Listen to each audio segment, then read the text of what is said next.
तो हेलो प्यारे बच्चों, आप लोग कैसे हैं। आशा करते हैं कि आप लोग काफ़ी अच्छे होंगे और एकदम बेहतरीन ढंग से अपनी तैयारी में लगे हुए होंगे भाई। तो जैसा कि आपको पता है कि भाई लगातार इस चैनल पर आपको ये वीडियोस दी जा रही है, ठीक है। और आज का ये जो वीडियो है भाई, ये है आपका 20 फरवरी के लिए भाई सामाजिक विज्ञान का आपका जो पेपर है उसमें पूछे जा सकने वाले महत्वपूर्ण क्वेश्चनों का संग्रह आज इस वीडियो में आपको दिया जाएगा। लेकिन ये जो वीडियो है भाई आपका सेट 2 है। इससे पहले आपको सेट 1 दिया जा चुका है सामाजिक विज्ञान का। अगर आपने अभी तक उसको नहीं देखा है तो उसको भी एक बार जरूर से चेकआउट कीजिएगा, ठीक है। और उसके बाद इस वीडियो को आके भाई देखिए, ठीक है। क्योंकि लगातार इसके बाद आप कहिएगा आगे भी, तो इसके बाद आगे भी आपका सेट आता जाएगा, ठीक है। और ये सारी सेट से आपके 100% एग्जाम में सवाल रहेंगे तो भाई रहेंगे, ठीक है। और आज का ये जो वीडियो है भाई, इसमें हम सब्जेक्टिव प्लस ऑब्जेक्टिव दोनों प्रश्न पर बात करेंगे, ठीक है।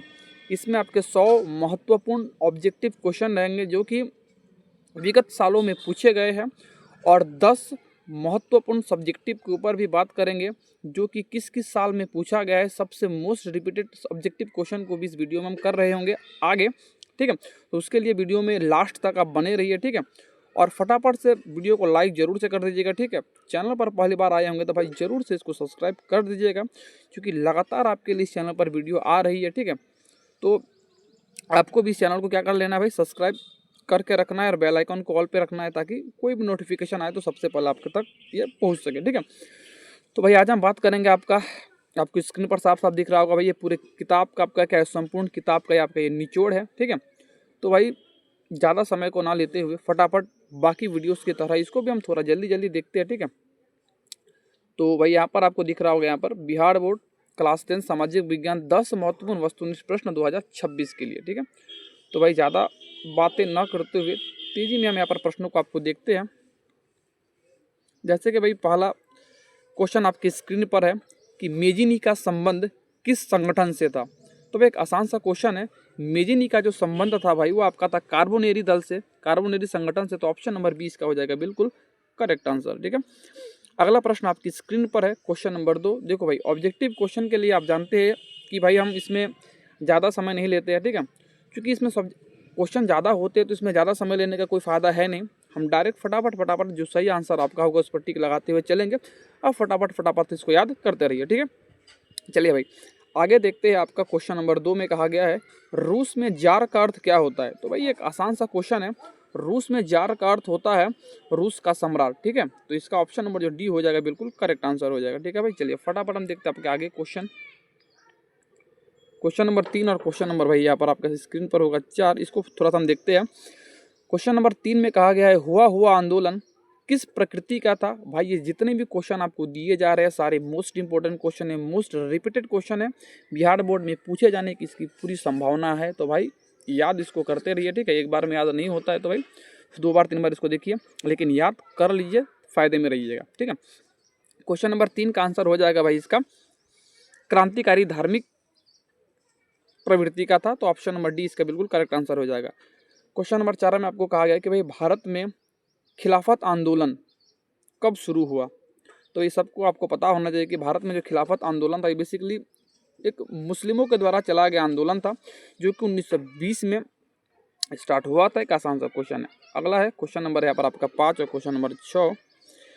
देखो सारे क्वेश्चनों के ऊपर डिस्कस किया जाए तो भाई हो सकता है, लेकिन इससे आपकी वीडियो बहुत ज़्यादा लंबी हो जाएगी, आपको भी परेशानियां हो जाएगी, ठीक है। इसलिए अधिकतर बच्चों का चूँकि डिमांड रहता है कि सर वीडियो थोड़ी छोटी ही बनाइए, ठीक है। इसीलिए हमें थोड़ा जल्दी करना पड़ता है। बाकी सब्जेक्टिव क्वेश्चन में आपको उतना टाइम हम देंगे ताकि आपको पूरी बातें समझ में आ जाए, ठीक है। तो भाई ज़्यादा बातें ना करते हुए हम क्वेश्चन नंबर 5 की तरफ देखते हैं। क्वेश्चन नंबर 5 में क्या कहा गया है कि सेफ्टी लैंप का आविष्कार किसने किया। मोस्ट इंपोर्टेंट क्वेश्चन है, बहुत बार पूछा गया क्वेश्चन है, ठीक है। सारे क्वेश्चनों को भाई बिना बताए आप याद करते हुए चलिए तो अच्छा रहेगा। तो सेफ्टी लैंप का आविष्कार भाई एक आसान सा क्वेश्चन है, इसका हो जाएगा आपका हम्फ्री डेवी, ठीक है। हम्फ्री डेवी के द्वारा किया गया था। Question number 6। तो क्वेश्चन नंबर 6 में क्या कहा गया है। क्वेश्चन नंबर 6 में कहा गया है जनसंख्या का घनत्व तो सबसे अधिक कहाँ होता है। तो भाई जनसंख्या का घनत्व तो सबसे अधिक होता है महानगरों में, ठीक है भाई। गांव नहीं लगाना है, महानगरों में, ठीक है। क्योंकि महानगर का मतलब भी होता है भाई नगरों से भी बड़ा, जिसकी संख्या बहुत अधिक होती है। अच्छा क्वेश्चन नंबर 7 एक मोस्ट इंपोर्टेंट क्वेश्चन है।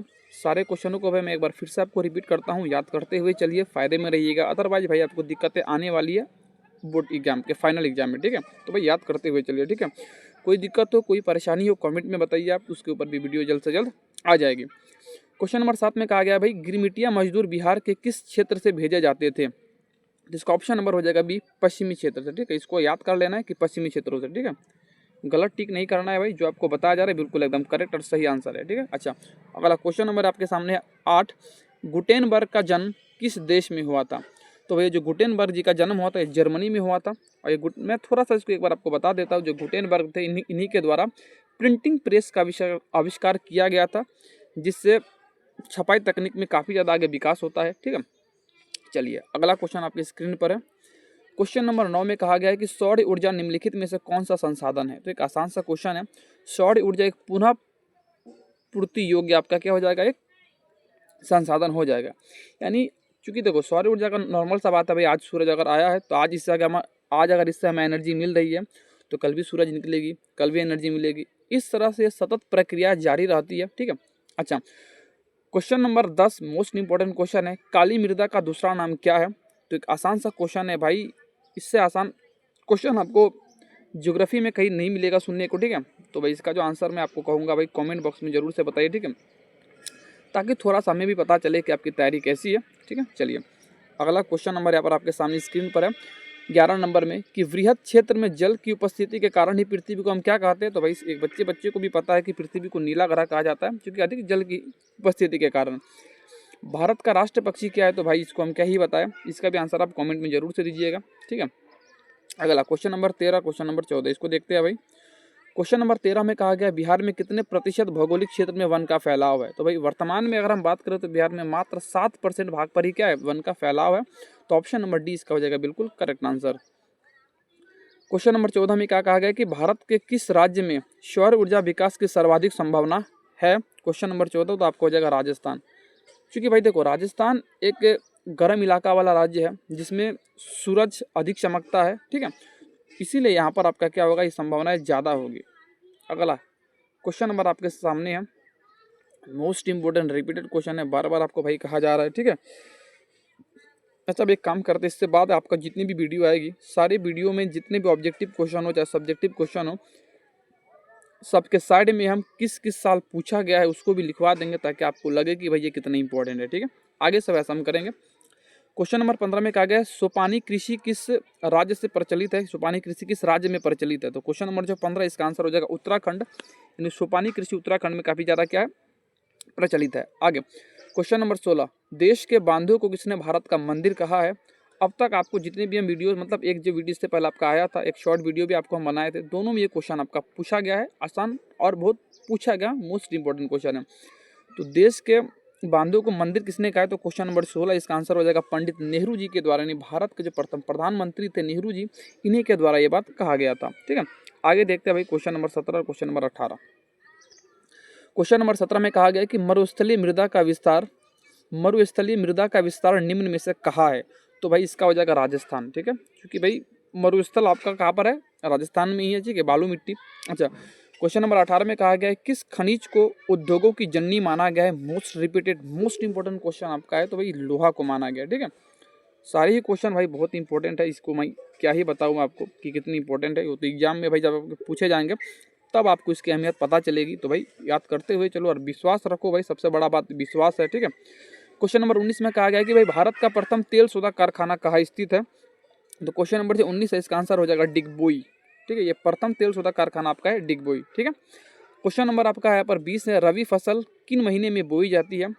तो भाई देखो रवि फसल अभी ये जो समय चल रहा है, ठीक है, अभी हमने चूंकि कुछ दिन पहले ही रवि फसल की हमने रोपनी की है, तो आप इसका बता सकते हैं कि रवि फसल जो आपका हो जाएगा ये अक्टूबर नवंबर में ही इसको बोई जाती है। आपको भाई कमेंट में बताना है किसकी कटाई कब होती है, ठीक है, कमेंट जरूर कीजिएगा किसकी कटाई हम किस महीने में करते हैं।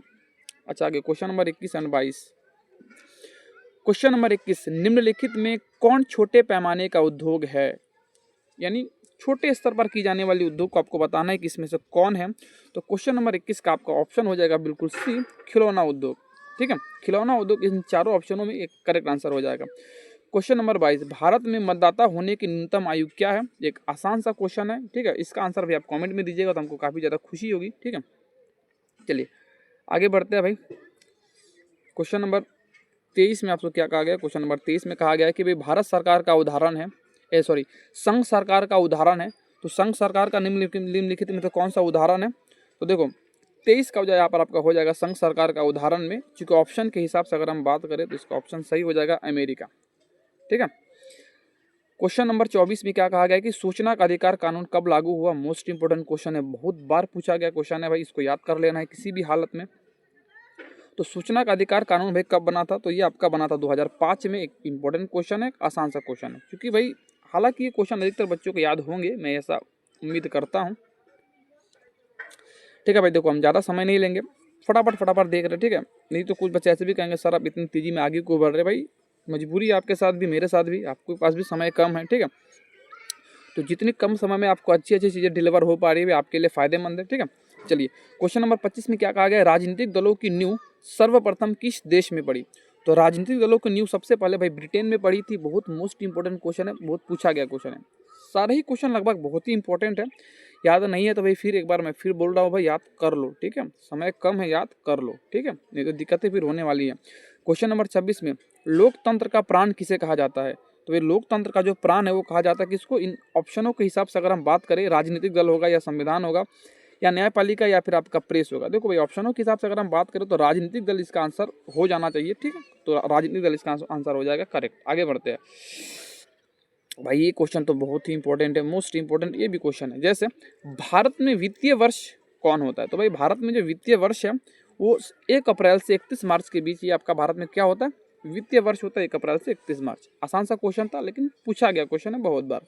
अगला क्वेश्चन 28 है, इनमें से किसे पिछड़ा राज्य कहा जाता है। तो भाई अपना बिहार ही इसका हो जाएगा आंसर। ठीक है, आगे क्वेश्चन नंबर 29 आपके सामने है। क्वेश्चन नंबर 29 में क्या कहा गया है भाई, क्वेश्चन नंबर 29 में कहा गया है उपभोक्ता संरक्षण अधिनियम की घोषणा कब हुई थी। तो उपभोक्ता अधिनियम संरक्षण की जो घोषणा हुई थी भाई वो थी 1986 में। ऑप्शन नंबर इसका ए हो जाएगा बिल्कुल करेक्ट आंसर। थोड़ा सा आगे देखते हैं हम। क्वेश्चन नंबर 30 में कहा गया है वैश्वीकरण के मुख्य अंग कितने हैं। तो भाई वैश्वीकरण के कितने अंग है, तो मुख्य वैश्वीकरण के आपके यहाँ पर हो जाएंगे बेसिकली 5 अंग है। इससे पहले वाली वीडियो में भी आपको बताया गया था। अगला क्वेश्चन नंबर आपकी स्क्रीन पर 31 और क्वेश्चन नंबर 32, इसको थोड़ा सा हम देखते हैं।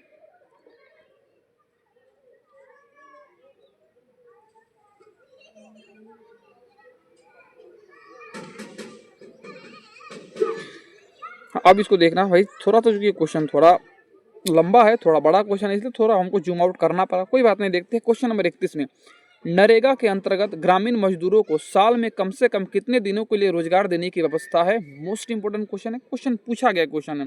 तो क्वेश्चन नंबर जो 31 है इसका आंसर हो जाएगा ए 100 दिनों तक। तो इसका आंसर क्या हो जाएगा भाई 100 दिनों तक। इन ऑप्शन नंबर ए इसका हो जाएगा बिल्कुल करेक्ट आंसर।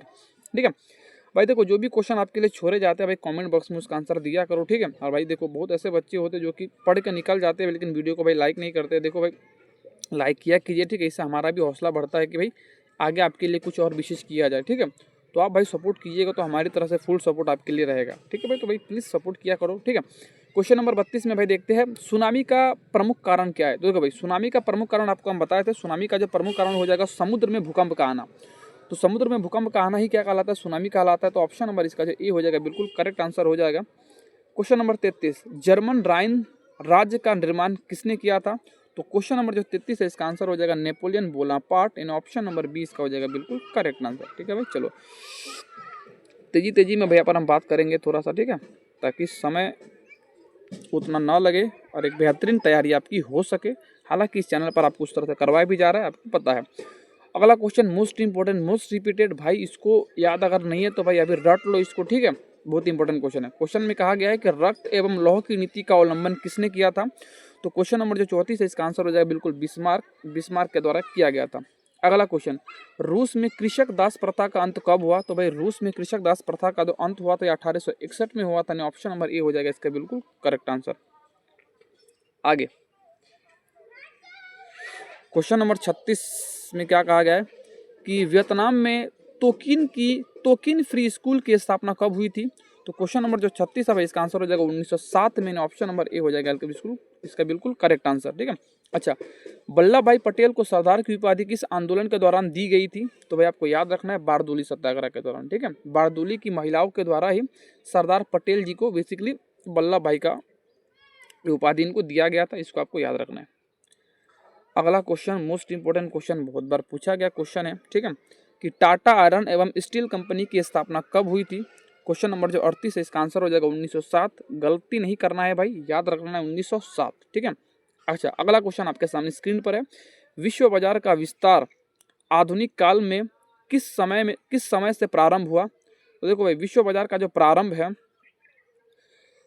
इसका कई जगह पर 18वीं शताब्दी भी इसका आंसर है, कई जगह पर 19वीं शताब्दी भी इसका आंसर है। ठीक है, लेकिन इसका जो आंसर हमको लग रहा है कि इसका जो आंसर इसका होना चाहिए 19वीं शताब्दी, इसका आंसर ऐसे हो जाना चाहिए। ठीक है, लेकिन दोनों ही आंसर हमें देखने को मिल जाते हैं, कहीं पर 18वीं है, कहीं पर 19वीं है, लेकिन 19वीं थोड़ा हमको लगता है कि भाई इसमें थोड़ा ठीक ठाक है। ठीक है, इसको थोड़ा आप एक बार देख लीजिएगा क्वेश्चन नंबर 39 को। क्वेश्चन नंबर यहाँ पर हम देखते हैं क्वेश्चन नंबर 40 को, एक ही क्वेश्चन को देख पाएंगे इसमें। देखते हैं, देखो क्वेश्चन नंबर 40 में कहा गया आधुनिक भारतीय प्रेस का प्रारंभ 1766 में किसके द्वारा किया गया था? तो भाई आधुनिक भारतीय प्रेस का प्रारंभ किसके द्वारा किया गया था, ये आपसे पूछा गया है। तो क्वेश्चन नंबर जो 40 है भाई इसका आंसर आपका हो जाएगा ए, विलियम वोल्ट्स के द्वारा। आधुनिक इसलिए आधुनिक प्रेस का जो प्रारंभ किनके द्वारा किया गया था? विलियम वोल्ट्स के द्वारा, आपको याद रखना है। अच्छा, क्वेश्चन नंबर आपके सामने आपकी स्क्रीन पर है, क्वेश्चन नंबर यहाँ पर 41। पंजाब में भूमि निम्नीकरण का मुख्य कारण क्या है? ये भी क्वेश्चन पूछा गया है, तो इसका हो जाएगा अधिक सिंचाई। भाई पंजाब में सिंचाई अच्छी खासी वहाँ पर है। ठीक है, वहाँ पर सिंचाई की बहुत अच्छी व्यवस्था है, लेकिन हमारे बिहार में इसकी बहुत ज़्यादा अभी भी सिंचाई में क्या है, बिहार अभी भी पिछड़ा है। क्वेश्चन नंबर 42 में कहा गया है कि कुल जल का कितना प्रतिशत भाग महासागरों में है? ठीक है, तो भाई कुल जल का जो है आपका 96.5%। ठीक है, 96.5% जो है ये पानी कहाँ पर है? समुद्र में है, जो कि भाई वैसे बेसिकली साधारण तरीका से देखा जाए तो भाई हमारे किसी काम के नहीं है। क्वेश्चन नंबर 43, भारत में सबसे बड़ा उत्पादक राज्य लौह अयस्क का कौन है? यानी सबसे अधिक लौह अयस्क का उत्पादन कौन करता है? इससे पहले भी क्वेश्चन को कराया जा चुका है। क्वेश्चन नंबर जो 43 होगा इसका आंसर हो जाएगा उड़ीसा, यानी 43 का हो जाएगा सी। ठीक है, इसका आंसर हो जाएगा उड़ीसा। अगला क्वेश्चन आपके सामने यहाँ पर आपके है 44 नंबर क्वेश्चन में कि यूरेनियम का प्रमुख उत्पादक स्थल है। तो भाई यूरेनियम का प्रमुख उत्पादक स्थल है यहाँ पर आपका जादूगोड़ा, यानी ऑप्शन नंबर डी इसका हो जाएगा बिल्कुल करेक्ट आंसर। ठीक है, इन सारे क्वेश्चनों को भाई याद करते हुए चलना है, मोस्ट इंपोर्टेंट क्वेश्चन है, बहुत बार पूछा गया क्वेश्चन है। ठीक है भाई, बार बार आपको इसी बात पर जोर दिया जा रहा है कि याद कर लो। ठीक है, चलो क्वेश्चन नंबर 45, पीतल किससे बनाया जाता है? तो भाई एक आसान सा क्वेश्चन है, क्योंकि पीतल भाई क्या है, पीतल आपका एक मिश्र धातु है, तो इसको तांबा और जस्ता से इसको बनाया जाता है बेसिकली। ऑप्शन नंबर सी इसका हो जाएगा आंसर। क्वेश्चन नंबर 46 में इसमें से कौन सी प्राथमिक ऊर्जा नहीं है? तो भाई प्राथमिक ऊर्जा इसमें से 4 ऑप्शन में से कौन प्राथमिक ऊर्जा नहीं है? तो आपका हो जाएगा विद्युत। ठीक है भाई, विद्युत एक प्राथमिक ऊर्जा नहीं है। प्राथमिक ऊर्जा का मतलब होता है भाई जिससे हमें डायरेक्ट एनर्जी मिलती हो, लेकिन इसमें विद्युत आपका नहीं होगा। ठीक है, अच्छा एक आसान सा क्वेश्चन है कि संजय गांधी जैविक उद्यान किस नगर में है? आसान सा क्वेश्चन है भाई, कराया जा चुका है इससे पहले। इसका आंसर प्लीज कमेंट में जरूर से कीजिएगा, एक आसान सा क्वेश्चन था। अगला भाई इसके ऑप्शन तो थोड़े बड़े लग रहे, थोड़ा सा देखते हैं। क्वेश्चन नंबर पहले हम देख लेते हैं 48 को। क्वेश्चन नंबर 48 में क्या कहा गया? क्वेश्चन नंबर 48 में है कि मंदार हिल किस जिले में स्थित है? तो भाई मंदार हिल आपका हो जाएगा बांका। मंदार हिल किस जिले में स्थित है भाई? तो बिहार के बांका जिले में आपका है मंदार हिल। ठीक है, आगे बढ़ते हैं। इस क्वेश्चन को थोड़ा सा हम देखते हैं, ये तो थोड़ा सा एक लंबा चौड़ा क्वेश्चन है, इसको देखते हैं भाई थोड़ा सा। क्वेश्चन नंबर 49, सांप्रदायिक राजनीति किस धारणा पर आधारित है? तो जो सांप्रदायिक जो राजनीति है भाई आपका ऑप्शन नंबर ए, एक दूसरे। सांप्रदायिक का मतलब क्या होता है भाई? जिसमें लोग क्या करते हैं कि भाई एक धर्म को दूसरे धर्म से श्रेष्ठ मानने लगते हैं, यानी इसमें धर्म को लेकर बेसिकली क्या होते हैं, सांप्रदायिक दंगे होने लगती है। और इसमें बेसिकली होता है क्या है कि इंसान इसमें अपने धर्म को दूसरे धर्म से श्रेष्ठ समझने लगता है। ठीक है, तो आपको इसमें याद कर लेना है। आगे बढ़ते क्वेश्चन नंबर आपके सामने 50 है।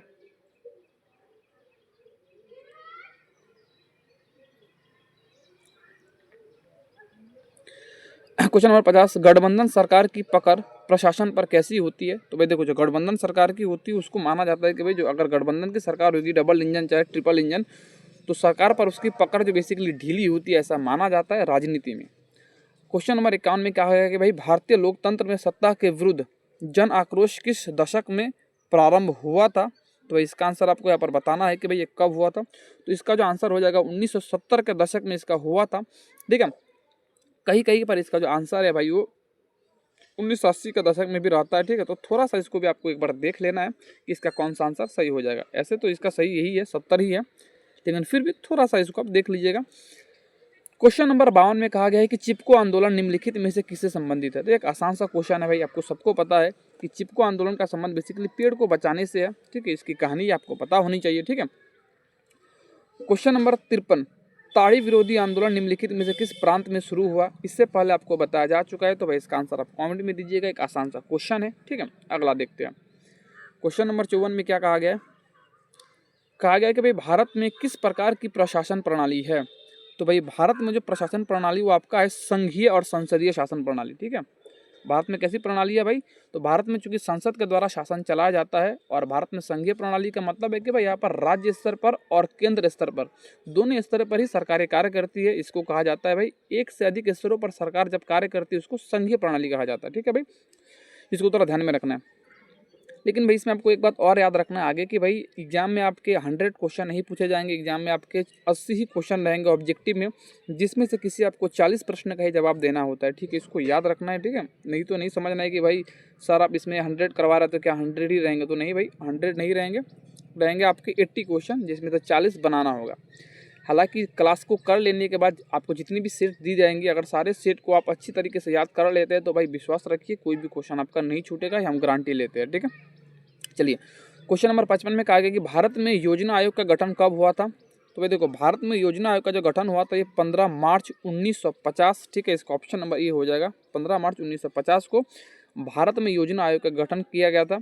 लेकिन आपको ये भी याद रखना है कि योजना आयोग को भंग करके नीति आयोग की स्थापना की गई थी। इसको आपको याद रखना है, क्योंकि पूछा जाता है एग्जाम में कि योजना आयोग को भंग करके कौन सी आयोग की गठन भारत में की गई थी।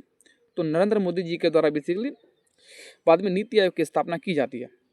आपको कमेंट बॉक्स में बताना है कि नीति आयोग की स्थापना कब की गई थी। ठीक है, कमेंट में भाई जरूर से बताइएगा। ठीक है, अच्छा क्वेश्चन नंबर 56 में क्या कहा गया, जिस देश की राष्ट्रीय आय अधिक होती है वह देश क्या कहलाता है। तो भाई देखो, जाहिर सा बात है, अगर राष्ट्रीय आय अधिक है तो भाई वो विकसित होगा, राष्ट्रीय आय क्या है कम है तो अल्प विकसित होगा। तो इस तरह की चीज़ें हैं। देखो, भारत में सहकारिता आंदोलन का प्रारंभ कब हुआ। तो भारत में सहकारिता आंदोलन का प्रारंभ 1904, ऑप्शन नंबर इसका ए हो जाएगा, बिल्कुल करेक्ट आंसर। ठीक है भाई, तेजी में हम देखेंगे आपके आगे के क्वेश्चन को। क्वेश्चन नंबर 58 और क्वेश्चन नंबर 59 आपकी स्क्रीन पर होगा। क्वेश्चन नंबर 58 में कहा गया इनमें से कौन बहुराष्ट्रीय कंपनी है। तो भाई देखो, बहुराष्ट्रीय कंपनी का जो मतलब यहाँ पर आपका होता है, ऐसी कंपनियां जिसका विस्तार बहुत सारे देशों में हो उसको हम कहते हैं बहुराष्ट्रीय कंपनी। जिसमें कौन कौन सा होगा, तो इसमें आपका जो तीनों ऑप्शन है तीनों सही है। Ford Motors, Samsung, Coca Cola, इन सारी कंपनियां किसी एक देश में नहीं बल्कि कई सारे देशों में इनका फैलाव है, इसलिए इनका सारा ही ऑप्शन क्या हो जाएगा, सही हो जाएगा इनमें से सभी। एक आसान सा क्वेश्चन आपकी स्क्रीन पर है, क्वेश्चन नंबर 59 कि मानव अधिकार दिवस कब मनाया जाता है। तो भाई इसका आंसर चलिए हम बता देते हैं। मानव अधिकार दिवस जो भाई आपका मनाया जाता है वो मनाया जाता है 10 दिसंबर को, यानी ऑप्शन नंबर ए हो जाएगा इसका बिल्कुल करेक्ट आंसर। आगे बढ़ते हैं भाई, मोस्ट इंपॉर्टेंट क्वेश्चन है ये भी। देखो भाई, बिहार से रिलेटेड अगर कोई क्वेश्चन है तो उसको भाई देख लेना एक बार अच्छी तरीके से। ठीक है, क्योंकि यही ज़्यादातर पूछने के चांसेस अधिक रहते हैं। जैसे बिहार का कौन सा क्षेत्र बाढ़ से ग्रस्त है। ठीक है, तो भाई बिहार का सबसे ज़्यादा बाढ़ ग्रस्त क्षेत्र आपका हो जाएगा उत्तरी बिहार। कौन सा बिहार हो जाएगा भाई, इसका हो जाएगा आंसर उत्तरी बिहार। अगला क्वेश्चन नंबर 61 आपकी स्क्रीन पर है कि निम्नलिखित में कौन प्राकृतिक आपदा है। तो भाई एक आसान सा क्वेश्चन है, आपको इसमें बताना है कि भाई एक प्राकृतिक आपदा कौन है। देखो, आग लगना, बम विस्फोट, रासायनिक दुर्घटना या भूकंप। तो भाई भूकंप एक प्राकृतिक आपदा है, क्योंकि भाई इससे आप इससे बच ही नहीं सकते भाई, आपको पहले अनुमान होगा ही नहीं। ठीक है, और ये कभी भी आ सकती है, तो ये एक प्राकृतिक, इसको हम आपदा कहते हैं। क्वेश्चन नंबर 62, बाढ़ के समय निम्नलिखित में से किस स्थान पर जाना चाहिए। तो भाई एक आसान सा क्वेश्चन है, आंसर प्लीज कमेंट में। क्वेश्चन नंबर 63, वियतनाम में टोकन फ्री स्कूल किस उद्देश्य से स्थापित किया गया था। क्वेश्चन नंबर 63 जो आपको पूछा गया है, तो इसका आंसर हो जाएगा डी, पश्चिमी शिक्षा देने के लिए। ठीक है, यानी पश्चिमी शिक्षा देने के उद्देश्य से। पश्चिमी शिक्षा का मतलब होता है यार पश्चिमी देशों का शिक्षा देने के लिए। ठीक है, अगला क्वेश्चन नंबर 64 आपकी स्क्रीन पर है कि स्वराज दल के अध्यक्ष कौन थे। तो स्वराज दल के जो अध्यक्ष यहाँ पर आपके हो जाएंगे 64 का हो जाएगा डी चित्तरंजन दास। ठीक है, चित्तरंजन दास। और मोतीलाल नेहरू जी के द्वारा बेसिकली इसकी स्थापना की गई थी, लेकिन अध्यक्ष की अगर बात आ जाए तो क्वेश्चन नंबर जो 64 इसका हो जाएगा D Chittaranjan Das. Spinning jenny का आविष्कार कब हुआ, ये भी बहुत बार पूछा गया क्वेश्चन है कि स्पिनिंग जेनी का आविष्कार कब हुआ था। तो भाई जो स्पिनिंग जेनी का जो आविष्कार हुआ था वो हुआ था यहाँ पर आपका 65 का हो जाएगा बी 1770 में। ठीक है, स्पिनिंग जेनी 1770 आपको याद रखना है, मोस्ट इंपोर्टेंट क्वेश्चन है। आपकी स्क्रीन पर है क्वेश्चन नंबर 66 कि पाटलिपुत्र किसके समय में मगध की राजधानी थी। भाई पाटलिपुत्र शायद इसको लिखना चाहिए था, लेकिन ठीक है। अच्छा, किस समय में मगध की राजधानी बनी, तो क्वेश्चन नंबर जो 66 इसका हो जाएगा बी उदयन। ठीक है, उदयन याद रखना। और उदयन को ही पाटलिपुत्र के संस्थापक के रूप में भी जाना जाता है। अगला क्वेश्चन आपकी स्क्रीन पर 67 भूमंडलीकरण की शुरुआत किस दशक में हुई। तो भाई भूमंडलीकरण की जो शुरुआत हुई थी ये 1990 के दशक में ये हुई थी। ठीक है, 1990 के दशक में। आगे आपकी स्क्रीन पर है क्वेश्चन नंबर यहाँ पर नेक्स्ट क्वेश्चन कि भारत में किस स्थान पर पहला परमाणु ऊर्जा केंद्र स्थापित किया गया था। ये भी बहुत बार पूछा गया क्वेश्चन है, मोस्ट इंपोर्टेंट क्वेश्चन है। क्वेश्चन नंबर जो 68 इसका आंसर हो जाएगा यार तारापुर। ठीक है, कहाँ पर हो जाएगा, तारापुर। आप यार कमेंट में जरूर हमको बताइएगा कि तारापुर भारत के किस राज्य में स्थित है। ठीक है, इसको भी चूंकि पूछा गया क्वेश्चन है, कमेंट में भाई इसका भी आंसर आप जरूर से दीजिएगा। क्वेश्चन नंबर 69 हीराकुंड बांध कहाँ है। तो हीराकुंड बांध आपका कहाँ पर पड़ता है, उड़ीसा में है। हीराकुंड बांध कहाँ पर है भाई, उड़ीसा में। ऑप्शन नंबर इसका जो हो जाएगा डी हो जाएगा बिल्कुल करेक्ट आंसर। आगे बढ़ते हैं। क्वेश्चन नंबर 70 कौन सा ऊर्जा स्रोत अनवीकरणीय है। देखो भाई अनवीकरणीय का मतलब एक बार खत्म हो गया तो भाई उसका उत्पादन संभव नहीं है। तो कौन होगा इसमें, क्वेश्चन नंबर जो 70 है इसका कौन सा हो जाएगा। क्वेश्चन नंबर 70 का आपका हो जाएगा बेसिकली अनवीकरणीय स्रोत में कोयला। तो भाई देखो जी कोयला आपका जो है अगर ये एक बार खत्म हो जाए तो फिर इसको बनने में काफी समय लगेगा, हजारों वर्ष फिर लगेंगे इसको बनने में। ठीक है, अच्छा इसकी निर्माण की प्रक्रिया क्या होती है उसके बारे में अगर हम बताने जाए तो भाई वीडियो काफी लंबी हो सकती है। ठीक है, और अधिकतर लंबी वीडियोस जो होती है बच्चों को पसंद नहीं आती है, इसीलिए भाई हम चाह रहे हैं कि भाई फटाफट आगे बनाते जाए। देखो अगर आप कहिए इस तरह ऑब्जेक्टिव को आप एक्सप्लेन भी कीजिए तो उसके लिए भाई हमें कम ऑब्जेक्टिव लेना होगा, यानी 50। ठीक है, तो उसमें हम एक्सप्लेन कर करके आपको एकदम आराम से बता सकते हैं। लेकिन अगर आपके पास इतने ऑब्जेक्टिव्स अगर आपके पास क्वेश्चन है तो भाई इसमें एक्सप्लेन करना थोड़ा सा मुश्किल हो जाता है। अच्छा बातें नहीं ज़्यादा, अगला को देखते हैं हम क्वेश्चन नंबर 71 में कि दक्षिण भारत की सबसे बड़ी नदी घाटी परियोजना कौन सी है। तो भाई एक आसान सा क्वेश्चन है, तुंगभद्रा नदी। ठीक है, तो याद रखने कि दक्षिण भारत की सबसे बड़ी नदी घाटी परियोजना कौन सी है, तो तुंगभद्रा नदी परियोजना। ठीक है, इसको आपको याद कर लेना है भाई, याद नहीं है तो याद कर लो। ठीक है, बार बार एक ही बात को रिपीट आपको किया जा रहा है, यानी आपके भलाई के लिए ही बात होगी। देखो निम्नलिखित में से कौन खरीफ फसल है।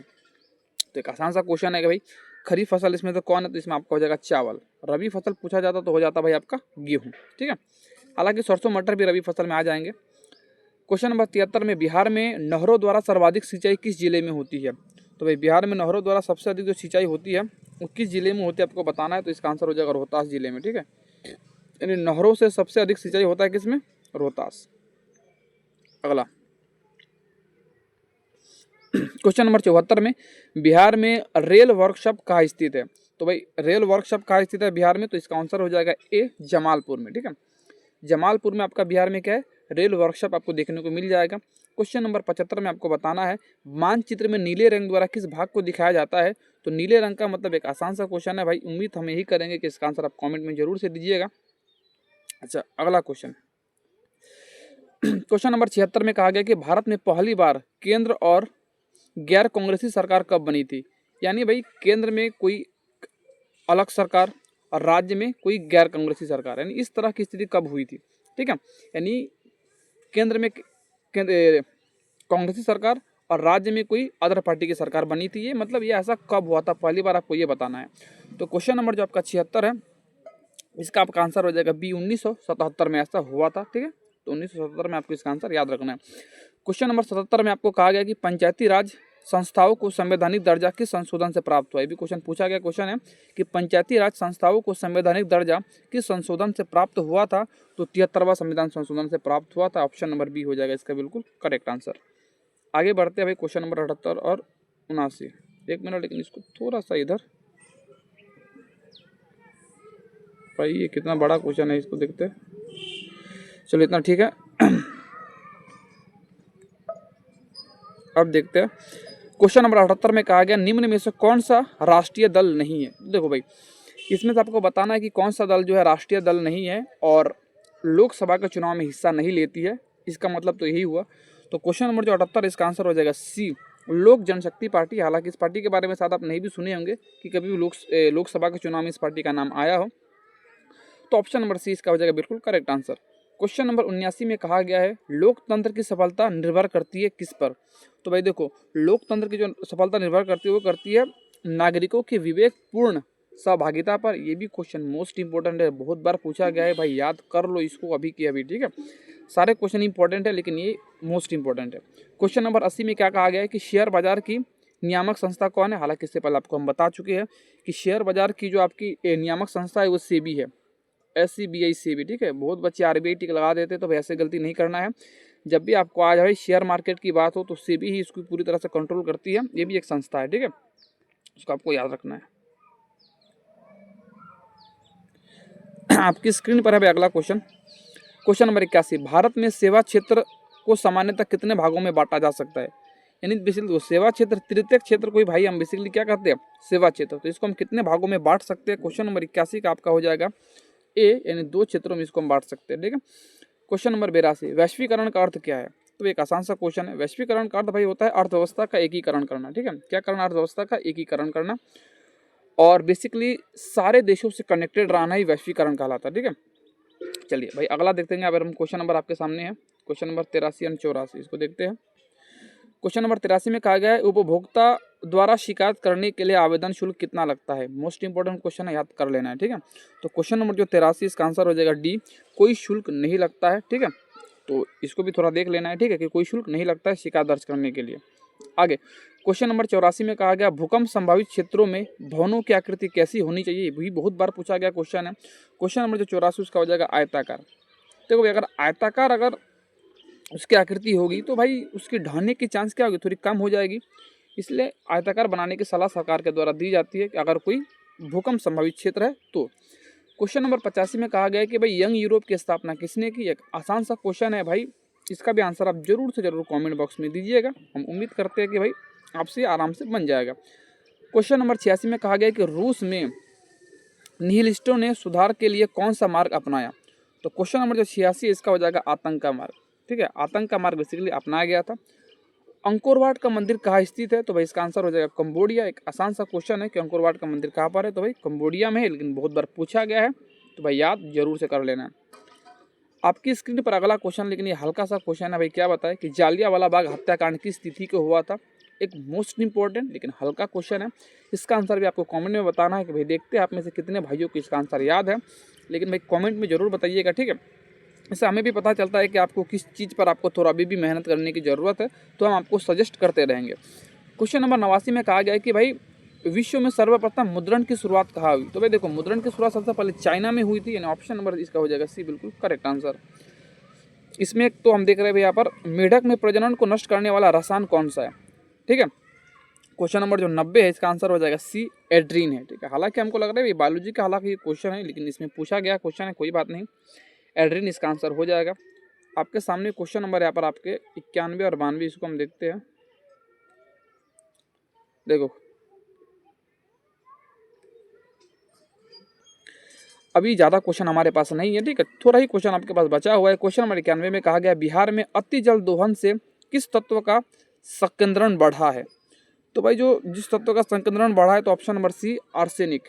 याद रखना भाई, गलती नहीं करनी है, आर्सेनिक याद रखना है, आपको याद कर लेना है, ठीक है, अच्छी तरीके से। क्वेश्चन नंबर 92 में कहा गया संविधान की धारा 21 का संबंध किससे है। तो भाई एक आसान सा आपका ये धारा है, ये ऑलमोस्ट बच्चों को याद रहता है। 12 का ये हो जाएगा वन जीव एवं प्राकृतिक संसाधनों का संरक्षण। इसमें आपका आंसर हो जाएगा ऑप्शन नंबर ए। और ये भी याद रखना है भाई संविधान 21 आपको जीवन जीने का अधिकार देता है, ठीक है। और बेसिकली आपको याद रखना है भाई 21 से आपको अधिकार देता है, यानी जो पुलिस आपकी चालान करती है जब आप बिना हेलमेट के जाते हो, तो वो भी चालान इसी धारा के अंतर्गत आपसे काटे जाते हैं, ठीक है, कि भाई जीवन जीने का आपको अधिकार है, आप जीवन को अपना सेफ रखिए आप, ठीक है।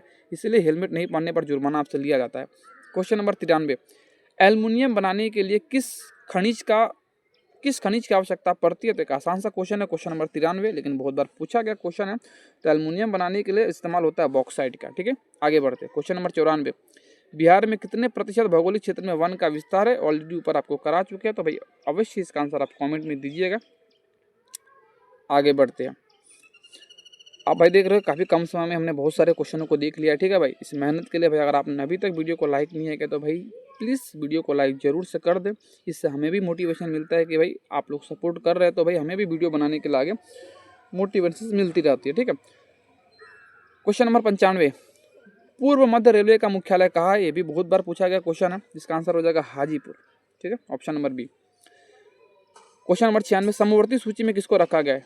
देखो भाई, समवर्ती सूची में बेसिकली आपका जो रखा गया है वो केंद्र और राज्य दोनों को रखा गया है। ठीक है, क्योंकि देखो एक आपका बेसिकली जो समवर्ती सूची होता है, केंद्र सूची एक होता है, एक आपका राज्य सूची होता है। तो केंद्र सूची में कानून बनाने का अधिकार सिर्फ केंद्र सरकार को होती है, राज्य सूची में कानून बनाने का अधिकार सिर्फ राज्य सरकार को होती है। लेकिन समवर्ती सूची में कानून बनाने का अधिकार दोनों के पास है, केंद्र सरकार के पास भी और राज्य सरकार के पास भी। लेकिन अगर कंडीशन ऐसी हो कि भाई दोनों में से कोई एक ही काम करेगी, तो भाई आपको याद रखना है उसमें केंद्र सरकार ही महत्वपूर्ण माने जाते हैं। ठीक है, आगे बढ़ते हैं। क्वेश्चन नंबर 97 एक आसान सा क्वेश्चन है, लेकिन भाई तबाही क्वेश्चन है ये कि गरीबी हटाओ का नारा किसने दिया था? किसने दिया? इसमें से किन पार्टी के द्वारा गरीबी हटाओ का नारा दिया गया था? तो भाई कांग्रेस के द्वारा बेसिकली दिया गया था। ठीक है, आगे क्वेश्चन नंबर 98, भारत में किस राज्य का प्रति व्यक्ति आय सर्वाधिक है? तो भाई भारत में किस राज्य का प्रति व्यक्ति आय सबसे सर्वाधिक है? तो ये क्वेश्चन को पिछले वाले वीडियो में भी मैंने कराया था, तो हो जाएगा गोवा। एक आसान सा क्वेश्चन था। क्वेश्चन नंबर 99 और आपके सामने है क्वेश्चन नंबर 100। इसको जैसे ही देखेंगे आपके हो जाएंगे यहाँ पर ऑब्जेक्टिव खत्म। फिर हम बात करेंगे आपके मोस्ट इंपॉर्टेंट सब्जेक्टिव, जो कि बहुत बार पूछा गया है, तो भाई उसको भी जरूर से देखिएगा। ठीक है, अगर एग्जाम में बेहतर करना है तो देखो, व्यावसायिक बैंकों का राष्ट्रीयकरण कब किया गया? तो भाई व्यावसायिक बैंकों का राष्ट्रीयकरण किया गया था 1969 में, आपको याद कर लेना है। ठीक है, आगे क्वेश्चन नंबर 100 और आपका लास्ट क्वेश्चन है, मलबे के नीचे दबे हुए लोगों का पता लगाने के लिए किस यंत्र की मदद ली जाती है? मोस्ट इंपोर्टेंट क्वेश्चन है और आपदा प्रबंधन से क्वेश्चन बहुत बार पूछा गया क्वेश्चन है भाई, इसको याद प्लीज याद कर लो, इंपॉर्टेंट है। तो क्वेश्चन नंबर 100 का हो जाएगा बी, यानी इंफ्रारेड कैमरा का इस्तेमाल किया जाता है। इंफ्रारेड कैमरे के माध्यम से ही पता किया जाता है कि भाई मलबे के नीचे, यानी कोई जैसे मान के चलो कोई घर ढा गया, उसके नीचे कौन दब के नीचे रह गया भूकंप में। ठीक है, तो उसी इंसान को पता लगाने के लिए, चाहे किसी भी चीज़ का पता लगाने के लिए इसमें कि मलबे के नीचे कौन दबा है, तो इंफ्रारेड कैमरे का इस्तेमाल किया जाता है। ठीक है, तो भाई इसी के साथ आपके जो ऑब्जेक्टिव का सिलसिला था, 100 ऑब्जेक्टिव का सिलसिला ये खत्म होता है। ठीक है, अभी तक आपने भाई देखते देखते वीडियो को याद ना रहा हो लाइक करने का, तो लाइक भाई जरूर से इसको कर दीजिए। ठीक है, और वीडियो को भाई लास्ट तक देखा कीजिए, इससे फ़ायदा आपको बहुत सारी बेनिफिट्स आपको मिलेंगी। और आप खुद पता है कि भाई यहाँ पर हम कभी भी समय यहाँ पर आपका बर्बाद नहीं किया जाता है भाई, फटाफट हम कुछ चीज़ों को देख रहे होते हैं। ठीक है, चलो भाई बातें तो बहुत हो गई। अब हम यहाँ पर आपकी स्क्रीन पर ही भाई आपको यहाँ पर आपको दिख रहा होगा आपकी स्क्रीन पर। ठीक है, यहाँ से आपकी स्टार्ट होती है एक सिलसिला और ये अच्छे क्वेश्चन आपसे आपके यहाँ से शुरू होंगे। देखो भाई, पहले तो मैं आपको बताता हूँ लगातार रिपीट होने वाला 10 सबसे महत्वपूर्ण प्रश्न, चूंकि भाई अब आपके पास समय कम है तो आप ऐसे ही प्रश्न को देखा करो जो कि सबसे ज़्यादा बार पूछा गया क्वेश्चन हो। ठीक है, तो भाई इस क्वेश्चन को थोड़ा सा एक बार आप देखो और इस क्वेश्चन को किस किस ईयर में पूछा गया है भाई, इसको भी थोड़ा सा एक नज़र आप डाल दो इस पर। ठीक है, रोलेट एक्ट क्या था, ऐसे काला कानून क्यों कहा गया, ये 2019, 20, 22, 23, 24 में पूछा गया क्वेश्चन है, 26 में आने की पूरी संभावना इसकी है। ठीक है, याद रखना। तो भाई आखिर रोलेट एक्ट आखिर था क्या? देखो भाई, रोलेट एक्ट को बेसिकली 1919 में ये पारित किया गया था। और रोलेट एक्ट भाई एक ऐसा कानून था भाई, इसको सुनना ध्यान से, मैं थोड़ा सा एक बार पढ़ देता हूँ फिर समझाता हूँ। देखो, यह 1919 में पारित एक ऐसा कानून था जिसके तहत सरकार किसी भी भारतीय को बिना मुकदमा चलाए जेल में डाल सकती थी, इसीलिए इसे बिना वकील, बिना अपील, बिना दलील का कानून कहा जाता है। देखो भाई बेसिकली हुआ क्या था, 1919 में रोलेट एक्ट एक ऐसी कानून लाई गई जिसके तहत अगर कोई भारतीय के ऊपर किसी अंग्रेज को अगर शक होता है तो ऐसी स्थिति में उस भारतीय आदमी को पकड़ के जेल में डाल दिया जाता था। ठीक है, और अगर किसी आदमी को जेल में डाल दिया गया तो उस आदमी के खिलाफ, यानी उस आदमी को ना तो आप बचाने जा सकते हैं, ना उस आदमी के लिए आप वकील रख सकते हैं, ना उसके खिलाफ कोई आप अपील कर सकते हैं, ना कोई दलील दे सकते हैं। बात बुझा रहा है?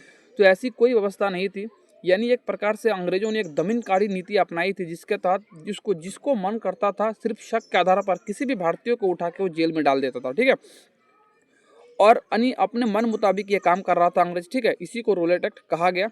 और भारतीय इतिहास में इसे काला कानून भी कहा जाता है।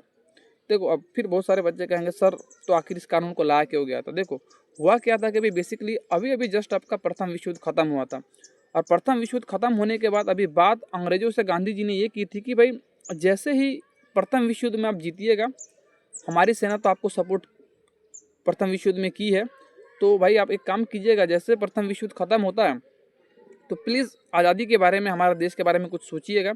लेकिन जैसे प्रथम विश्व युद्ध खत्म होता है, अंग्रेज अपने वादे से मुकर जाता है, और चूंकि अब जनता उसके खिलाफ कोई विरोध ना करे, उस जनता को डराने के लिए, धमकाने के लिए, उस सामान्य उसको मतलब पूरी तरह से दबाने के लिए अंग्रेजों ने इस कानून को लाया, ताकि कोई भी जनता डर के मारे कोई आवाज़ अंग्रेजों के खिलाफ ना उठाए। ठीक है, इसीलिए इस कानून को रोलेट एक्ट कहा गया, और इसको काला कानून भी कहा जाता है। ठीक है, इसमें एक भयंकर आपका ये नीति थी भारत में। ठीक है, इसको भाई थोड़ा सा एक बार आप देखना। क्वेश्चन नंबर 2, देखो क्वेश्चन को छोटा छोटा इसलिए लिखा गया था कि भाई आपको 1 या 2 लाइन में आपको याद हो जाए क्वेश्चन। ठीक है, और चूंकि ये 2 नंबर के क्वेश्चन है तो 40-50 शब्द में आपको ज़्यादा नहीं लिखना है, 40-50 शब्दों में ही आपको लिखना है। ठीक है, हालांकि अगर आप कहिएगा तो इसके बाद से, हालांकि मैं क्वेश्चन का जो लेंथ है कुछ ज़्यादा ही छोटा है इस क्वेश्चन का लेंथ, इसके बाद जो भी क्वेश्चन आपको हम सब्जेक्टिव में लाएंगे उसका लेंथ थोड़ा बड़ा रखेंगे। ठीक है, ये थोड़ा ज़्यादा छोटा छोटा इसमें लिखा गया। ठीक है, कोई बात नहीं, आप क्वेश्चन को पहले समझिए, उसके बाद फिर आगे हम बात करते हैं। जैसे क्वेश्चन पर आप देखिएगा, ये भी बहुत बार पूछा गया क्वेश्चन है, आपके सामने दिख रहा होगा कि औद्योगिकरण ने मजदूरों की आजीविका को कैसे प्रभावित किया। देखो देखो हुआ क्या कि भाई मशीनों का आने से कुटीर उद्योग बंद हो गए, जिससे मजदूर बेरोजगार हो गए। उन्हें कम मजदूरी पर कारखानों में घंटों काम करना पड़ता था, उनकी आर्थिक स्थिति काफ़ी खराब हो गई। देखो औद्योगिकरण भाई जैसे आया, औद्योगिकरण का मतलब होता है कि भाई अब मजदूरों के जगह पर मशीनों के द्वारा काम लिया जाता था। ठीक है, यानी अब जितनी भी कंपनियां थी, सारे कंपनियों ने मजदूरों को निकाल दिया और अपने अपने फैक्ट्रियों में मशीन लगा ली। ठीक है, जिससे होता क्या था कि भाई अब ये मशीन काम करती थी और मजदूर हो गए बेरोजगार। इसमें बात बुझा रहा है। अब मजदूरों की ज़रूरत बहुत कम लोगों को थी। अब चूंकि मजदूरों की ज़रूरत बहुत कम थी, और आप जानते हैं कि भाई जब भी ज़रूरत कम होती है तो भाई वो चीज़ें सस्ता हो जाती है, तो जाहिर सा बात है मजदूरों की ज़रूरत कम थी, तो ऐसी स्थिति में मजदूरों को जो मिलने वाला वेतन था उसको भी काफ़ी कम कर दिया गया। तो इससे हुआ क्या कि भाई एक तो मजदूर पहले से बेरोजगार थे ही, प्लस में उसके साथ उनका जो वेतन था वो भी काफ़ी ज़्यादा कम हो गया। इससे उनकी ज़िंदगी में एक काफ़ी ज़्यादा भूचाल आ जाता है। यही आपसे पूछा गया क्वेश्चन था। ठीक है, लेकिन अगले क्लास में हम थोड़ा कोशिश करेंगे, ठीक है, कि क्वेश्चनों के लेंथ को थोड़ा बढ़ाया जाए। ठीक है, चलो क्वेश्चन, लोकतंत्र में राजनीतिक दलों को लोकतंत्र का प्राण क्यों कहा जाता है, यानी बेसिकली पॉलिटिकल पार्टीज को राजनीतिक दलों का प्राण क्यों कहा जाता है, इसको थोड़ा देखते हैं। देखो क्योंकि राजनीतिक दल ही जनता की समस्याओं को सरकार तक पहुंचाती है, चुनाव लड़ते हैं और सरकार बनाते हैं, इनके बीच लोकतंत्र की कल्पना करना असंभव है। देखो हालांकि आसान शब्दों में आपको सिर्फ समझाने के लिए इस क्वेश्चन को लाया गया था, लेकिन लेंथ काफ़ी छोटा है, अगले बार से लेंथ इसकी थोड़ी बढ़ जाएगी।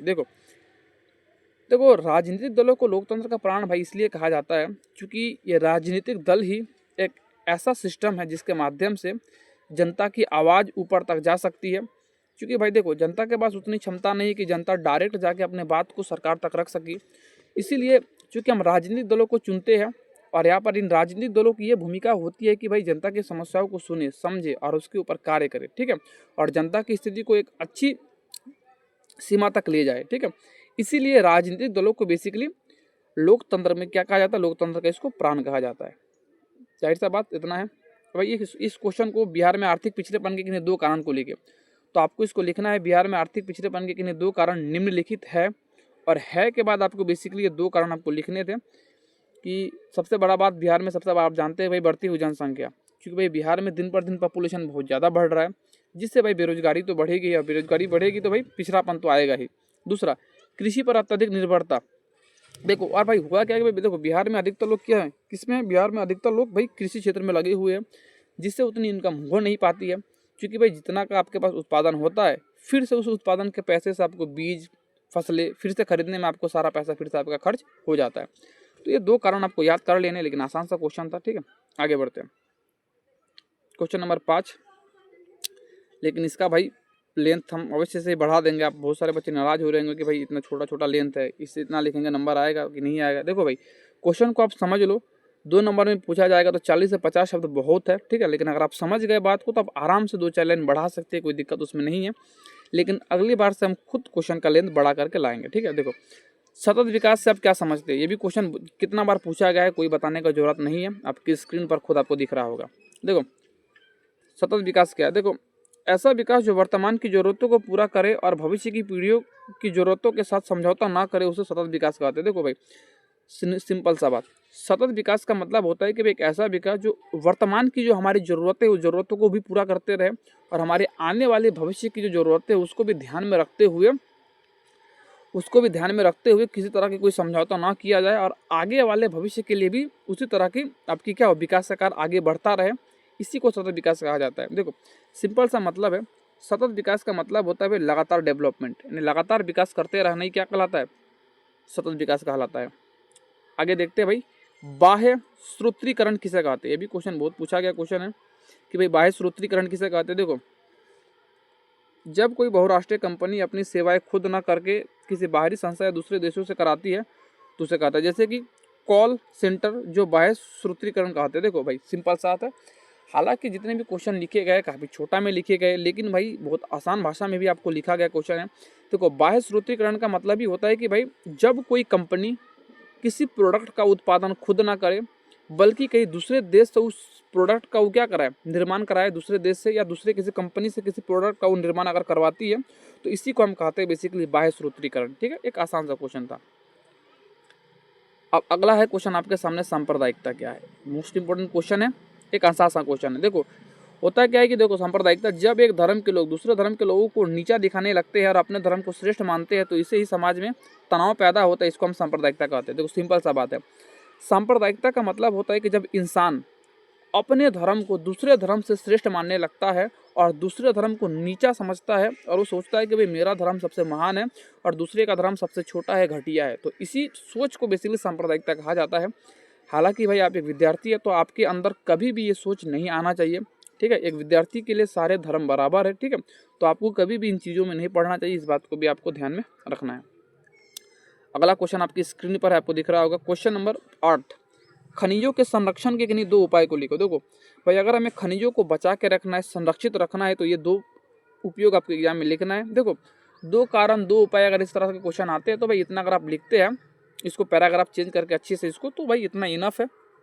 ठीक है, चलो तो इसमें क्या कहा गया है कि देखो खनिजों का विवेकपूर्ण और मितव्ययी उपयोग करना पहला है, यानी जितने भी आपके पास उपयुक्त आपके पास खनिज है उसका इस्तेमाल आपको सोच समझ के करना चाहिए, कहाँ कब इस्तेमाल करना चाहिए इसकी जानकारी आपको होनी चाहिए। दूसरा, खनिजों के विकल्प की खोज करना, यानी देखो विकल्पों की खोज करने का मतलब होता है कि देखो हमें ऐसा नहीं होना चाहिए कि हम जिंदगी भर सिर्फ कोयले पर ही निर्भर रहें और ये सोचे कि भाई सिर्फ कोयले से ही हम विद्युत निर्माण करेंगे और सिर्फ कोयले पर ही हम निर्भर हैं और किसी दूसरे चीज़ों का दूसरे विकल्प का हम खोज नहीं कर रहे हैं, तो भाई आगे जाकर हमें दिक्कतें आ सकती है, क्योंकि एक समय के बाद कोयला खत्म हो जाएगा। ठीक है, और उस समय हमें दूसरे विकल्प को खोजने की जरूरत हमें पड़ सकती है, इसीलिए ऐसा हो कि भाई हम पहले से ही दूसरे विकल्प की तरफ रुख करें कि आगे दिक्कतें हमें ना हो। ठीक है, उसी तरह अगला क्वेश्चन आपके सामने है कि सुनामी से बचाव के 2 उपाय को लिखे। देखो भाई 2 उपाय लिखना है तो आपके एग्जाम में सबसे पहले लिखना है कि सुनामी से बचाव के 2 उपाय, लिख के हेडिंग बना देना है। जैसे इसको आप लिखें, इसको लिखने के बाद अब यहाँ पर आप 2 हेडिंग इस तरह से इसको हेडिंग बना देना है।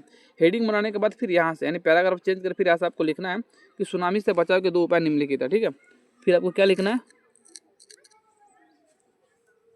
जैसे इसको आपको फिर यहाँ आपको लिखना था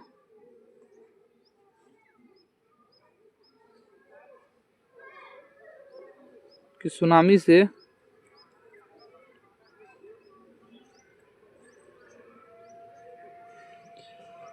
बचाव के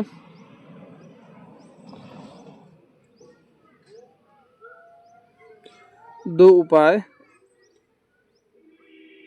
निम्न है के बाद कोलन डाल देके भाई आपको ये रहा आपका पहला उपाय, ये रहा आपका दूसरा का उपाय। ठीक है, इस तरह से आपको लिख देना है तो आपको आराम से नंबर मिल जाएगा।